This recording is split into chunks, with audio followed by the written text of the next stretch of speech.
ፖሊስ ነው የምደውለው ገባሽ? የምን ፖሊስ ናታን ቀድመህ ለማይደውልልኝ ናታን በእናትህ ያው ወንድ ልጅ መውለድ የእድሜ ልክ ፍላጎት አለበት። እስኪ ዝም በይ አንቺ ዝም በይ። ናታን አግዘኝ አልኩህ ያግዘኝ። ዝም በይ አልኩሽ። ናታን በቃ አዎ ማዬ ከዛ ናታን የመጣው ተነሳ ናታን። ወይኔ ደረጀ ምን አባቴ ነው የምንጠው? ምንድን ነው የማደርገው? የምን ፖሊስ ነው? የሰው ነፍስ ጠፍቶ በሰላም ልትኖሪ ከሄደ ያለው ለሳ እንዴ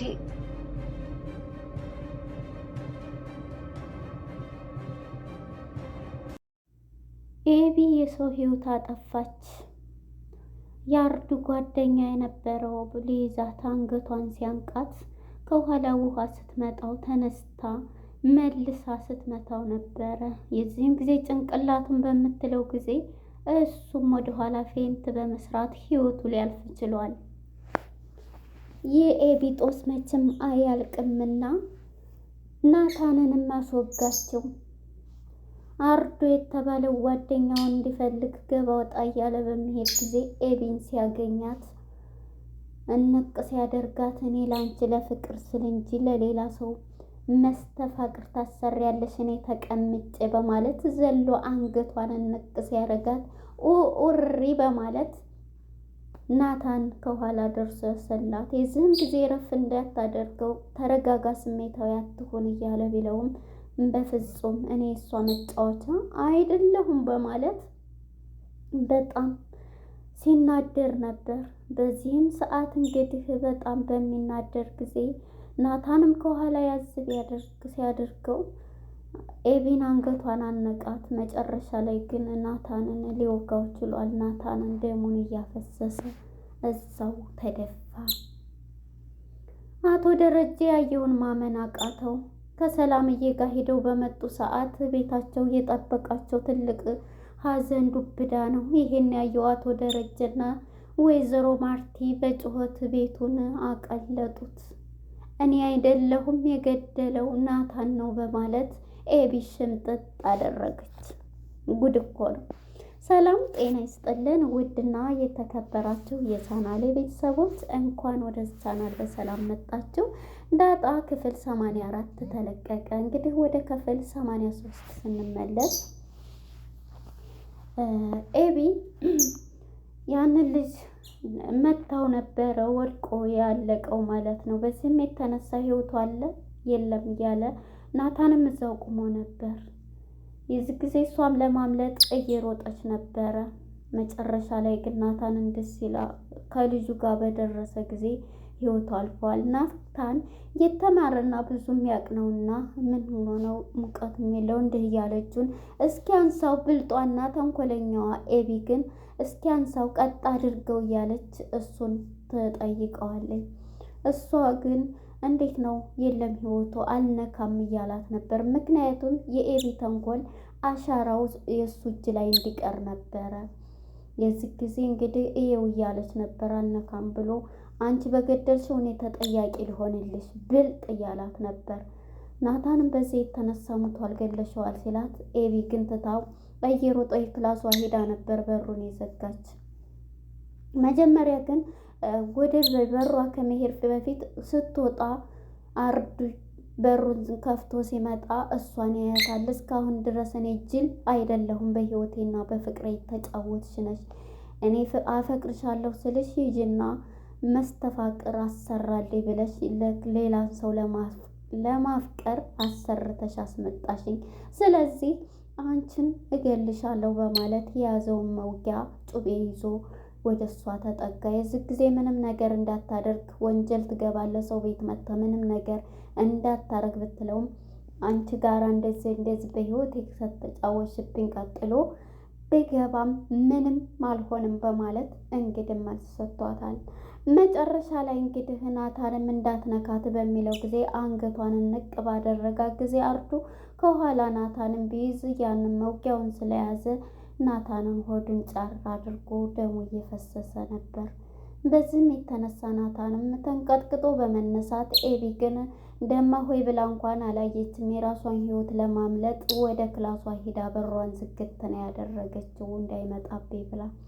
ናታንም ክላሱ በመሄድ ደሙን እያነዛ ካለ ደሙን ለቶና ደሙ እንዳይፈስበት በማድረግ መልሶ ወደ ኪችን ሲመጣ እንግዲህ አርዶ ወጥቶ ሂዷልና መጨረሻ ላይ ቢያዩትም አይነሳ።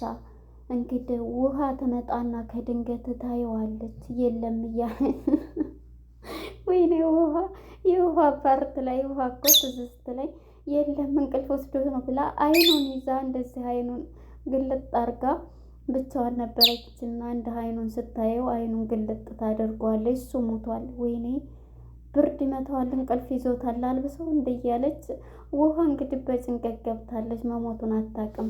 አሁን ከዛ ናታንም ከድንገት ሲመጣ ሲያት ሂጂ እዚሁ ቁጭ በይ ማንም ሰው እንዳይወጣ ብሎ የሆነ ድምፅ ሰማሁ እያለች ነበረ፣ ለዛ ሰራተኛዋ ማለት ነው።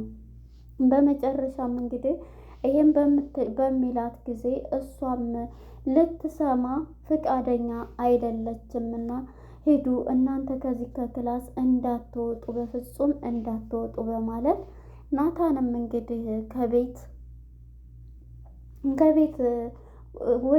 ወደ ሌላኛው ክላስ ጨምሯቸዋል ማለት ነው። እዛው ጨምሮ እንዳትወጡ እያላቸው ነበር እና ምንድነው ጫጫታው እያለች ለዛ በጣም በጥያቄ ውስጥ ነበር። በዚህም የተነሳ እንግዲህ ድምፅ ሰማሁ ልሂድ እንዴ ኤቢ እየደበደበቻት ይሆናል እያለ ምጥንን ነበረ እንዲህ ስትላት የነበረችው ውሃ ሂድና ልደብድባት ስትላትም እንግዲህ ለዛ አረሷ ምች ስትሰማ ነው ግን የሌላ ሰው ድምፅ ነው የሚመስለኝ እያለች ነበረ። እንግዲህ ለዛም አልደረሰችም፣ እዛው ቁጭ ብላ ነበር እና እንዳትወጡ ብሎ ናታንም እንግዲህ ውሃንም አስገብቶ እዚሁ ቁጭ በይ በማለት አስገብቶ ጨምሯቸዋለሁ ለክላስ ማለት ነው ያሉት። ውሃ ዳጣና ኤቢና ማነች ኤቢና ናታን ነበሩ። እንግዲህ ሲያዩት ናታን ቀጥ አድርገው እስኪያዘው ቀን አድርገው አልሞተምም እኮ ይሆናል ወይኔ ጉዴ እያለኝ ምንድነው የሰራሽው እያለኝ ነበር። ናታን እኔ ምንም አላደረኩ እያለች ውሸቷን በጭንቀትና በውጥረት ትገኛለች ኤቢ። በዚህም የተነሳ ናታንም እንዴት ነው ምንም አላደረኩ የምትይው? አሁን ላይ የሰው ነፍስ እኮ ነው የጠፋው የዶሮ ነፍስ አይደለም እያላት ነበረ። የዚህ ጊዜ እንግዲህ ኤቢ በጭንቀት ተወጥራለች። እሱ ነው ደግሞ ያጠፋው ደግ ሆነ እያለች ነበር። እስኪ ደውልለት ወደ አባዬ ደውል እንዳርግ እያለች ናታንም በጭንቀት ውስጥ ይገኛል። የራሱን ቁስል ረስቶ ስለሞተው ሰውዬ እየተጨነቁ ነው። እንግዲህ ወደ ወይዘሮ ማርቲና ወደ አቶ ደረጀ ጋር ስንመጣ እሱ ግን እንደደበረው ነው። ደሬዋ በጣም ደስ አይልም ወርቅ የመሰለ ወንድ ልጅ እያለኝ አሪፍ ነው ጥሩ ነው እያለ ደግሞ አንተዬ ምን ሆነህ ነው? አሁንም ታዲያ ደስ አላለህም? እንደ ሰላምዬ በመውለዷ ምን ሆነህ ነው እንደዚህ የከፋ ነው? እኔ ወንድ ልጅ ስላልወለድኩልህ ነው እንደዚህ የምኮነው ስትለው፣ እንዴ ምን ማለት ነው? እነዚህ ሁለቱ ከተባረኩ ከአንቺ እነዚህን ብሩክ ልጆች ሰጥቶኛል እንዴ?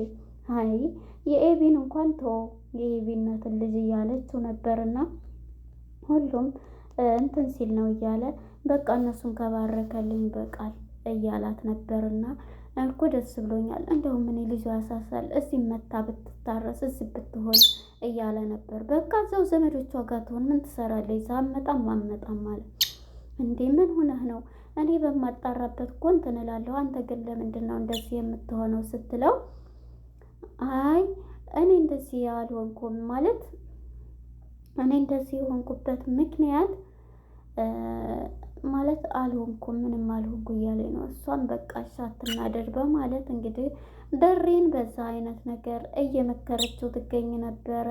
እንግዲህ ስልክም እየደወሉ ነበር ወደ ቤት በቃ እንሄድ ሁሉም ነገር ቀስ ብሎ ይሆናል እያለ አትመጣም ቤት በማለት ሰላምንም ተስማምተዋል። እንግዲህ ስትመጣ ወይዘሮ ማርቲ ስልክም ሲደውሉ ወደ ናታን አያነሳም። ምንድን ነው እዚህ ቤት ችግሩ እያሉ ነበርና እንግዲህ አቶ ደረጀና ወይዘሮ ማርቲ ሲመጡ ቤት ላይ ያገኙት የሞተ ሬሳ የዚህን ሰው ሲያዩ በጣም ይደነግጣሉ። ሁላቸውም በድንጋጤ ደውል ወደ አባዬ ወደ እማዬ ስልክ ደውል እያለች ቤቱን በድንጋጤ ኤቢ ሰው የገደለችው ኤቢ በጣም እየተጨነቀች ትገኛለች።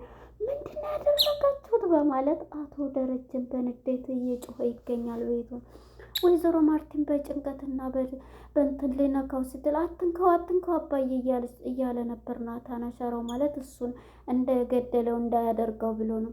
እንዴት ነው እንዴ የምትለኝ? እዚህ ሰው ገላችሁ ጠብቃችሁኝ፣ የቤቴ ውስጥ እኮ ሰው ነው የሞተው በማለት አቶ ደረጀን በጣም ይደነግጣል። ወይዘሮ ማርቲን አትንጋብለውም። ናታንስና አሁን ይዘን ወይት ነው ይዛችሁት የምትሄዱት እያለች ነበር ወይዘሮ ማርቲ ማለት ነው። እሱም እንግዲህ የተያዘው ሰው አሁን ላይ ያለበት ሁኔታ በጣም የሚጨንቅ ነውና በመጨረሻም እንግዲህ በጭንቀት የሚገኘው ደሬ የሚዞት ና እንሂድ ከዚህ ቤት መውጣት አለበት ብሎ ናታንም እየፈራ ነበር ያዝ ብሎት እሱ ነው የገደለው በማለት ሽምጥጥ አደረገች ማለት ነው። የዚህ ጊዜ እንግዲህ ሽምጠጣዋን ብትቀጥልም በመጨረሻ ይሄንን ስትል አቶ ደረጀም ና ይዘን ሂደን እንትን ማለት አለብኝ ብሎ ይዞት ይሄዳል ማለት ነው። ከዛም ይዘው መልሰው ሲመጡ እንግዲህ መጀመሪያ እናቷና ወይዘሮ ማርቲ ኤቢ በጣም እንዴት ነው ምንድን ነው ቤት የተፈጠረው እያለች በጣም ትጮኻለች፣ ትጨነቃለች፣ ክላሷ ሄዳ ታለቅሳለች፣ ወገቧን አስራ ማለት ነው። የዚህ ጊዜ ኤቢ ግን ምንድን ነው እማዬ እኔ እንዴት ነው ምንድን ነው የተፈጠረው ንገረኝ እያለች ነበር። አርዱ መጥቶ ነው እያለኝ አርዱ እንዴት አንቺ ትቶኛል እንደዚህ እንትን አይልም ብለሻል ነበረም እንደዚህ ትላል። እሱ መጥቶ አነቀኝ በቃ እያለች ነበረ። ዙሮ ናታን ነው ስትል ነበረ። በመጨረሻ ግን ማንም ይሆን ማንም ቤት ሁሉ ካሜራ እንደሆነ አትርሺ ስትላት ኤቢ እንግዲህ ካሜራውን ረስታለች ማለት ነው። እማዬ ካሜራውን እንንቀልና እናጥፈው፣ ካሜራው ከታየን የምታሰራለሁ እያለች ነበር። እንዴ ማለት መታሰር ስትይ እናንቺ ነሽ እንደ ገደልሽው ስትላት እማዬ አርዱ መጥቶ ሲያንቀኝ በዛ የተነሳ ነው ትላታለች። የዚህ ጊዜ እንግዲህ ወይዘሮ ማርቲ በጣም ትናደዳለች። እንዴት አይነት ጨካኝ ነሽ አንቺ ነሽ እውነት የኔ ልጅ እውነት ከኔ ማህፀን የወጣሽው በጣም ጨካኝ ነሽ፣ እንዴት ይሄንን ትያለሽ እንዴት እያለ እንግዲህ በጣም እየጮኸ ነበርና ምንድን ነው እንደዚህ የሚያደርግሽ? በጣም ነው የምትገርሚው። አንቺ ባጠፋሽው ጥፋት እንዴት ነው ይሄንን የምትይው? እንዴት አንቺ ባደረግሽው ድርጊት እሱ ነው ብለሽ የምትይው? በማለት እንግዲህ ወይዘሮ ማርቲ ማለት ነው በጣም ትጮኻለች ማለት ነው። የመጨረሻ አናደደቻት። ከዛም የተነሳ እንግዲህ ኤቢም ወደ ኬንያ ውሰዱኝ ወደ ትኬቴ እንትን ትምህርቴ እያለ ታስባለች። አንቺ ባጠፋሽው ጥፋት ማን ሊታሰር ነው? ስለዚህ የምትታሰሪው ማንጠልጥሎ የሚሰጥሽ አባትሽ ነው። በፊቱን ጀምሮ አባትሽ ብሎች ነበር። ተመክረሽ አይገባሽም መቼም እያለ ነበር። እውነት ነው። ተመክራም ተነግራም አትሰማም። በዚህ የተነሳ እንግዲህ አሁን ላይ ሁሉም ነገር በቃ ያለችበት ሁኔታ ይሄን ይመስላል። ኤቢ ኬንያ ውሰዱኝ እንትን እስከሚያልቅ ተማሪ እኮ ነኝ ተፈታኝ ነኝ አባዬ ያለበት ሀገር ሄዳለሁ እያለች አንቺ አባትሽ እንድትታሰር ነው አንቺ ባጠፋሽው እያለች ወይዘሮ ማርቲን ይሄን ትትላት ነበረ። አንቺ ነው እዛው ለህግ አሳልፈን የምንሰጥሽ አባትሽም የሚሰጥሽ መክሮሻል፣ ገስጾሻል፣ አትሰሚም በማለት ነግራታለች ማለት ነው። እንግዲህ ኤቢን አባትየው በጣም አንዳንዴ የቤተሰብ ማዘን ቤተሰብ ለእኛ ነው የሚጠቅመንንም የሚጎዳንንም እንትን የሚለው ቢሆንም የቤተሰብ ምክር መቀበል አለብን። እንግዲህ አቶ ደረጀ ኤቢን በብዙ ነገሮች ሊመከራት በብዙ ነገሮች በምሳሌ አነጋገር ገሰጻት፣ መከራት፣ አልገባትም። በመጨረሻ አባቷ አዝኖባታልና ይሄ ድርጊት ተፈጸመባት ማለት ነው። በጣም ይገርማል። እና እንግዲህ ከዚህ ህይወት የምንማረው አንዳንዴ ቤተሰብ የሚሉንን ነገሮች መስማትም ማዳመጥም መቀበልም አለብን። መጥፎ ቤተሰብ ምንም ቢሆን ለእኛ መጥፎ ነገር አይመኙልንም። ስለዚህ ቤተሰብ የሚሉንን ነገር እሺ ማለት መስማት ተገቢ ነው ብዬ ነው ማምነው። እናም እንግዲህ አቶ ደረጀ ተመልሶ መጥቶ ባዶ እጁን ይገባ እያሉ ሁላቸውም ተፋጠው ነበረ። ምንድን ነው ነገሩ እያለች ዳጣም አልነበረችም እና በጣም ነበረ እንትን ስትል ለዛን ስትጠይቃት የነበረችው። እንግዲህ እዚህ ላይ ነበረ ፊልሙ ሊፈጸም የነበረው። እንግዲህ ኤቢ እጇን ነው ያገኘችው። ፖሊስ ይዛታል። ለነበረን ቆይታ እናመሰግናለን። ባይ ባይ።